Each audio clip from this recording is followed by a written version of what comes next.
Dans cet exercice, nous allons montrer que Sn est compris entre 1 sur 3 et 1, avec Sn et la somme des termes suivants. 1 sur 2 plus n, 1 sur 4 plus n, etc. jusqu'à 1 sur 2n plus n.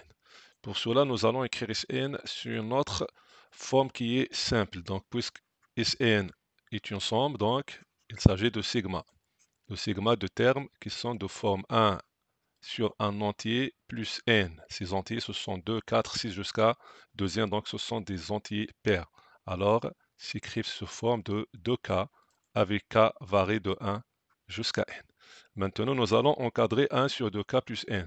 Pour cela, partons d'encadrement de k. Donc, k est un entier naturel, donc est compris entre 1 et n. Donc, peut être 0, mais dans ce cas-là, k varie de 1 jusqu'à n. Donc, 2k est compris entre 2 et 2n. 2k plus n est compris entre 3n et 2 plus n. L'inverse change l'ordre, donc 1 sur 2k plus n est compris entre 1 sur 3n et 1 sur 2 plus n. Maintenant, nous allons remplacer k ou bien donner à k des valeurs de 1 jusqu'à n. Donc pour k est égal à 1, on obtient 1 sur 2k plus n, 2 fois 1 c'est 2 plus n, qui est compris entre 1 sur 2 plus n et 1 sur 3n. Pour k est égal à 2, on obtient 1 sur 2k qui est 4, plus n, 1 sur 2 plus n et 1 sur 3n. Donc, poursuivons comme ça, jusqu'on arrive à k est égal à n. Donc, 1 sur 2k, 2k c'est 2n plus n, compris entre 1 sur 3n et 1 sur 2 plus n. Maintenant, nous allons additionner ces inégalités terme à terme. Commençons par les termes de centre. Donc, il s'agit bien de Sn.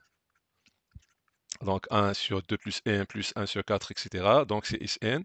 À droite, on a, puisque on a 2k est égal à 1 jusqu'à n, donc on a une fois, ou bien un terme. Donc, on a une fois 1 sur 2 plus n. De même à gauche, on a une fois 1 sur 3 sur n. Donc, simplifions n, il nous reste Sn est compris entre 1 sur 3 et n sur 2 plus n. Et comme n est un entier qui est inférieur à 2 plus n, donc cette fraction est inférieure à 1, alors Sn est compris entre 1 sur 3 et 1.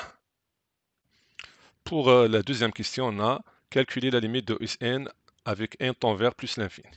Donc la limite de Sn quand n tend vers plus l'infini, c'est la limite de sigma de 1 sur 1 ou bien 2k plus n avec k varie de 1 jusqu'à n tend vers plus l'infini.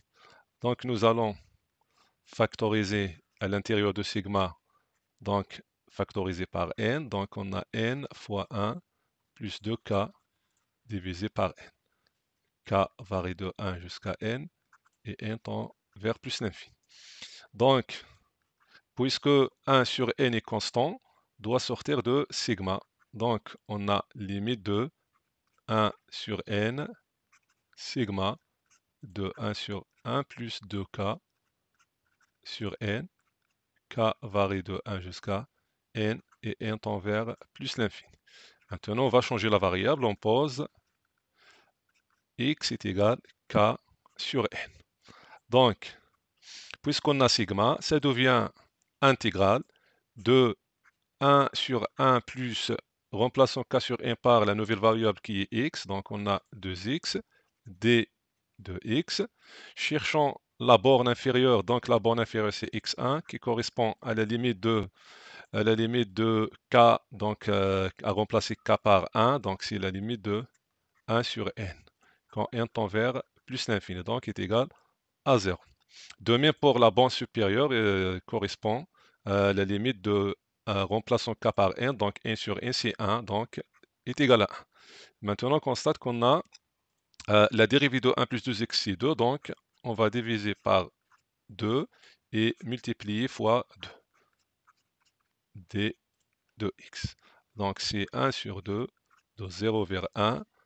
2 c'est la dérivée de 1 plus 2x,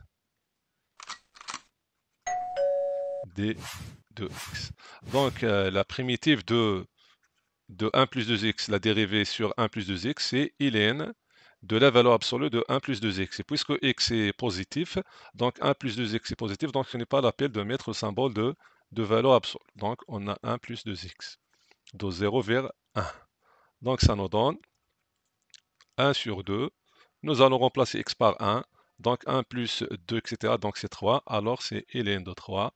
Moins, remplaçons x par 0, c'est ln de 1 qui est 0. Donc ça nous donne ln de 3 sur 2. Donc c'est comme ça, on a terminé notre exercice. Assalamu alaikum.